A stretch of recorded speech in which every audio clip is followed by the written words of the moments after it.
So dear student, आज हम start करेंगे कार्बो ऑक्सिलिक एसिड।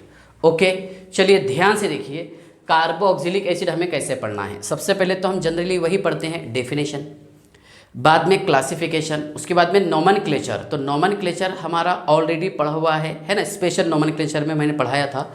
अगर आपको पढ़ना है तो मैं एक काम करूँगा, डिस्क्रिप्शन में उसकी लिंक डाल दूँगा। ठीक है, अगर आपको लगता है कि डबल पढ़ना है मुझे तो उसकी लिंक डाल दूँगा मैं डिस्क्रिप्शन में। Okay, definition, classification, nomenclature, structure, कितने पॉइंट? 4। 5th पॉइंट है preparation, 6 physical properties, 7 chemical properties, last uses. Okay, तो ध्यान से देखिएगा, कार्बो ऑक्सिलिक एसिड किसे बोलेंगे हम? क्या ऐसे ऑर्गेनिक कंपाउंड जिनका functional group C double bond OH हो उसे हम कार्बो ऑक्सिलिक एसिड कहते हैं। ओके, चलिए ध्यान से देखिएगा, those organic compound whose functional group is bond C double OH called as carboxylic acid. ऐसे ऑर्गेनिक कंपाउंड जिनका functional group bond C double OH हो उसे हम कार्बो ऑक्सिलिक एसिड कहते हैं। ओके, अब देखिए कार्बो ऑक्सिलिक एसिड नाम कैसे बना, ध्यान से देखना। इसमें C डबल बॉन्ड O और OH दोनों ग्रुप प्रेजेंट है। Yes sir, C double bond O और OH है ना। तो C डबल बॉन्ड O को बोलते हैं हम कार्बोनिल ग्रुप। कौन सा? Carbonyl group. और OH है बेटा इसमें हाइड्रोक्सिल ग्रुप। कौन सा है? Hydroxyl group. ध्यान से देखिए, मतलब carbonyl group plus hydroxyl group. तो यहाँ पर इसका लिए हैं कार्बो के लिए C डबल बॉन्ड O, कार्बो है ना। और यहाँ पर OH का लिए हैं ऑक्सी के लिए ऑक्सी। तो शब्द बना है ऐसा कार्बोक्सी, बराबर। ऑक्सिल OXYL के लिए इसका देखिए कार्बो, और यहाँ पर ये ऑक्सिल ग्रुप ये है ना। तो क्या शब्द तैयार होगा? कार्बोक्सिल। क्या तैयार हो गया? कार्बोक्सिल। और जब भी हम जो भी एसिड का नाम लिखते हैं, चाहे कार्बोक्सिलिक एसिड हो या फिर जो भी एसिड हो, है ना, तो मैक्सिमम एसिड का जब हम कॉमन नेम लिखते हैं, है ना, या फिर IUPAC नेम लिखते हैं, तो लास्ट में IC एसिड आता। क्या आता? IC acid. तो ऐसा शब्द बना है कार्बो ऑक्सिलिक एसिड। देखिए इसका कार्ब यूज किया हमने, ओके, और ये ऑक्सिल, तो ऐसे शब्द बनाए हैं कार्बोक्सिल, बराबर है। और IC एसिड, तो शब्द बना है carboxylic acid. Yes sir. Okay, ध्यान से देखिएगा, इसे हम रिप्रेजेंट करते हैं, it is represented by RC double OH। लेकिन कौन से वाला? ध्यान से देखिएगा, aliphatic mono कार्बो ऑक्सिलिक acid. Aliphatic mono कार्बो ऑक्सिलिक acid को हम रिप्रेजेंट करते हैं R bond C double OH से। किसे? R bond C double OH। Yes, चलिए फिर बेटा एलिफेटिक मोनो कार्बो ऑक्सिलिक एसिड का जनरल फॉर्मूला क्या हम ऐसा लिख सकते हैं? CnH2n+1। यस सर, और C डबल OH, क्योंकि R क्या रहता है? CnH2n+1। Okay, C double OH। या फिर ध्यान से देखिए, H इसमें कितने हो गए? +2 हो गए। यस सर, CnH2n+2 बराबर है, और O2। या फिर एक काम करेंगे, एक एग्जाम्पल के थ्रू बता देता हूँ, सुनिए। CH3 bond C double OH, बड़ी फेमस एग्जाम्पल एसिटिक एसिड है ना। CnH2n+1, एक कार्बन, हाइड्रोजन कितने? 3, और एक C डबल OH। यस, चलिए इसके बाद ध्यान से देखिए, कार्बन कितने इसमें? 2 है सर। हाइड्रोजन कितने? 4, डबल कर दिया, और O2। ये फॉर्मूला दोनों भी सेम है। समझ में आ गया आपको? CnH2n+1 C double OH। Yes sir, ये फॉर्मूले में बैठ गए। और ये फॉर्मूले के हिसाब से इसका एप्लीकेशन देखिए, 2 कार्बन तो 4 हाइड्रोजन, 2 टू द 4, और 2 ऑक्सीजन, है ना। CH3 C डबल OH, याद रखिएगा। चलिए यहाँ तक कि आपको समझ में आ गया होगा, ठीक है। तो कार्बोक्सिलिक एसिड देखिए, क्या those organic compound whose functional group is bond C double OH called as carboxylic acid. Okay, देखिए कार्बो ऑक्सिलिक एसिड मतलब C12 to C18 are called as fatty acid 12 carbon से लेकर के 18 carbon तक के जो कार्बो ऑक्सिलिक एसिड होते हैं उसे कहते हैं हम फैटी एसिड। क्या बोलेंगे? Fatty acid. सुनिए आप, अगर मान लीजिए मैं यहाँ पर C12 लिखा हूँ तो H कितना आ जाएगा बेटा इसमें 25 और COOH। यस सर, बराबर है ना? ठीक है, 12 कार्बन से लेकर के 18 कार्बन तक के 2 TO2, ठीक है, C18 H36 37 और COOH, इतने कार्बन तक 12 कार्बन से लेकर के 18 कार्बन तक के ये क्या होते हैं? फैटी एसिड होते हैं। यस सर, ठीक है, यहाँ तक कि आपको समझ में आ गया कार्बोक्सिलिक एसिड, डेफिनेशन उसका रिप्रेजेंटेशन, जनरल फॉर्मूला, और फैटी एसिड कौन से वाले होते हैं ये बताया मैंने आपको। तो डेफिनेशन के बाद में हम जनरली क्या पढ़ते हैं? क्लासिफिकेशन। ओके, ध्यान से देखिए, नेक्स्ट टॉपिक है classification of carboxylic acid. Classification of carboxylic acid में नंबर 1 है मोनोकार्बोक्सिलिक एसिड, मोनोकार्बोक्सिलिक एसिड। दूसरा है dicarboxylic acid, yes sir, dicarboxylic acid.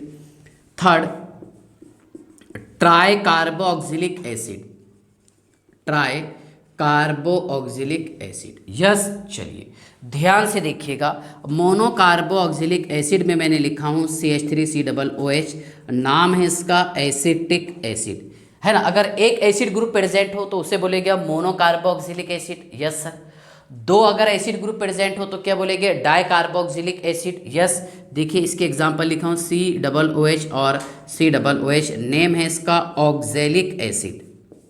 क्या नेम है इसका?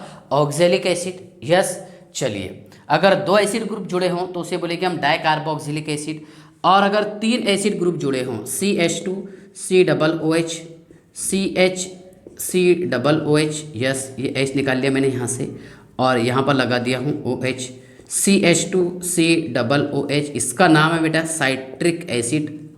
ओके, जो खट्टी चीज़ों में प्रेजेंट रहता। ओके, चलिए तो कार्बोक्सिलिक एसिड को क्लासीफाई किए monocarboxylic acid, dicarboxylic acid, tricarboxylic acid, और एक एग्जांपल है aromatic carboxylic acid. Aromatic carboxylic acid है, ध्यान से देखिएगा, बेंजीन COOH, नेम है इसका बेंजोइक एसिड। क्या नेम है इसका? Benzoic acid. यह है एरोमेटिक कार्बोक्सिलिक एसिड। तो डेफिनेशन, क्लासिफिकेशन, यस। फिर जनरली पढ़ते हैं हम नोमेनक्लेचर, तो शॉर्ट ट्रिक्स बताए तो नोमेनक्लेचर हम कैसा पढ़े थे, है ना? और कार्बोक्सिलिक एसिड के डेरिवेटिव्स वो बता देता हूँ, स्ट्रक्चर। चलिए पेज नंबर 5, 6 इसका स्क्रीनशॉट निकाल लीजिए। चलिए ध्यान से देखिएगा,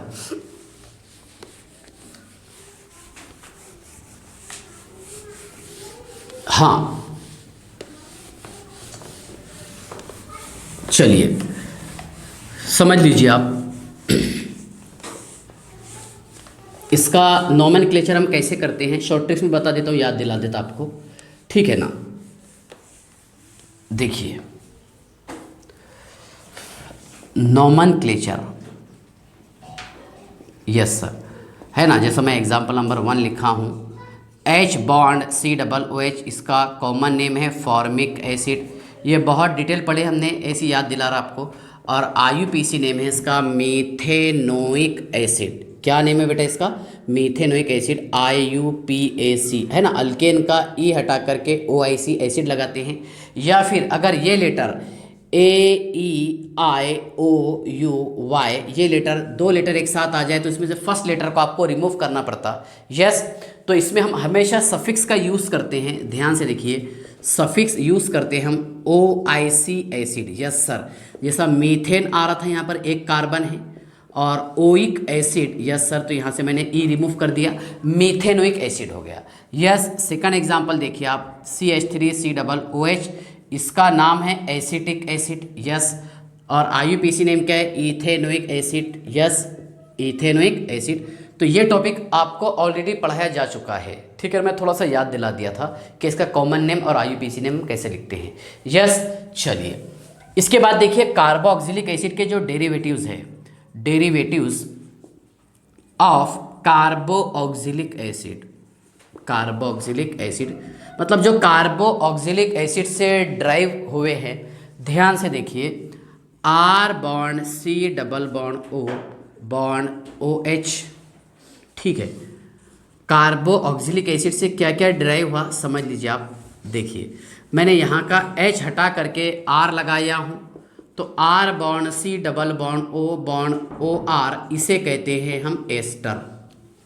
क्या बोलेंगे? एस्टर। यस। सुनिए अब मैंने क्या किया हूँ कि कार्बो ऑक्सिलिक एसिड का H हटा करके यहाँ पर लगाया हूँ। देखिए यहाँ से H हटा करके मैंने C डबल बॉन्ड OR लगा दिया हूँ, इसे बोलेंगे हम अनहाइड्राइड। ये भी कार्बोक्सिलिक एसिड का डेरिवेटिव है। Yes sir. कार्बोक्सिलिक एसिड का OH हटा करके मैंने NH2 लगाया हूँ, R bond C double bond O bond NH2, इसे कहेंगे बेटा हम अमाइड। क्या बोलेंगे? अमाइड। यस। चलिए आगे मैंने क्या किया, कार्बोक्सिलिक एसिड का OH हटा करके, ओके सुनिए, यहाँ से मैंने क्या रिप्लेस किया हूँ? H। यहाँ क्या रिप्लेस किया हूँ मैंने? H। यस। ऐड क्या किया यहाँ पर? R। यहाँ पर C double bond O bond R, ये आपको समझाने के लिए। यहाँ से OH हटाया मैंने, यस सर, और ऐड किया हूँ इसमें NH2, तो अमाइड हो गया। अब यहाँ से OH हटा करके आपको लगाना है X या फिर Cl, R bond C O Cl, acid halide या फिर एसिड क्लोराइड जिसे हम कहते हैं। यस। तो ये है बेटा कार्बो ऑक्सिलिक एसिड के derivatives of carboxylic acid. Okay, इसके बाद ध्यान से देखिएगा, structure of carboxylic group. Carboxylic group का स्ट्रक्चर चलिए ध्यान से देखिए कैसा होगा। सुनिए, ये लिखे हमने C double bond O bond OH और ये, ठीक है ना।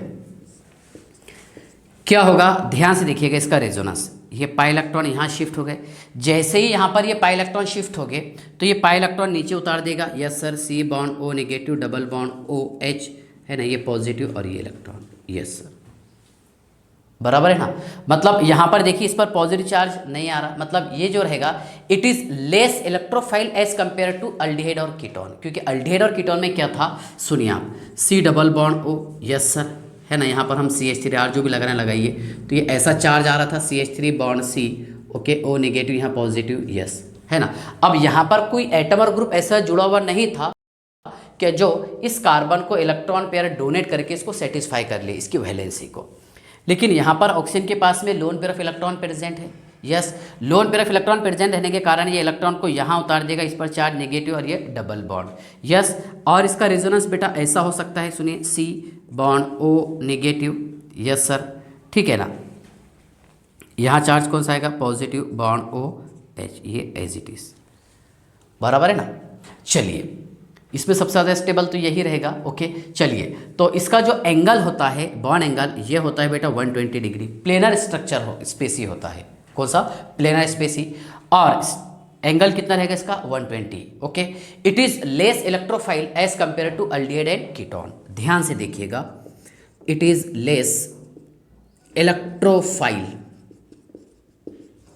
देन अल्डिहाइड और ketone. Okay, it is less electrophile than aldehyde and ketone. I hope यहां तक के तो आपको समझ में आ गया होगा। ओके, इसमें कार्बन एटम होता है बेटा sp2 हाइब्रिडाइज्ड कार्बन एटम। यहां पर कार्बन एटम होता है sp2 हाइब्रिडाइज्ड। ध्यान से देखिएगा, एक केनी-ज़ारोस रिएक्शन में मैंने आपको टॉपिक बताया था, क्या अगर इलेक्ट्रॉन विड्रॉइंग एटम और ग्रुप हो, ये बताया था। देखिए ये था टॉपिक जिस पर क्वेश्चन पूछे, तो देखिए यहाँ पर क्या होगा, क्या ये इलेक्ट्रॉन विड्रॉइंग ग्रुप है, यहाँ पर चार्ज कौन सा रहा था? पॉजिटिव, और यहाँ पर डेल नेगेटिव, है ना। तो ये क्या करेगा, जब इलेक्ट्रॉन खींचेगा तो यहाँ पर पॉजिटिव चार्ज इंक्रीज होगा। कौन सा चार्ज? पॉजिटिव। और पॉजिटिव चार्ज अगर इंक्रीज होगा तो यहाँ पर अटैक करेगा न्यूक्लियोफाइल इजीली, है ना, केनी-ज़ारोस रिएक्शन में जो मैंने आपको बताया, ठीक है ना।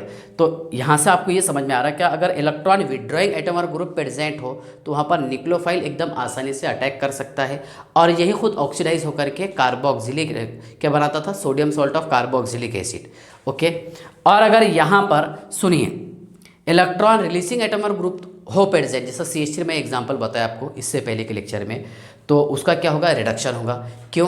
क्योंकि ये इलेक्ट्रॉन डोनेट कर रहा है, इलेक्ट्रॉन डेंसिटी कम नहीं कर रहा बल्कि इलेक्ट्रॉन डेंसिटी बढ़ा रहा, और इलेक्ट्रॉन डेंसिटी बढ़ाने के कारण है ना जहाँ पर न्यूक्लियोफाइल एकदम आसानी से अटैक नहीं कर सकता। यस सर, ये एग्जांपल बताया था मैंने आपको क्रॉस कैनिजारोज में।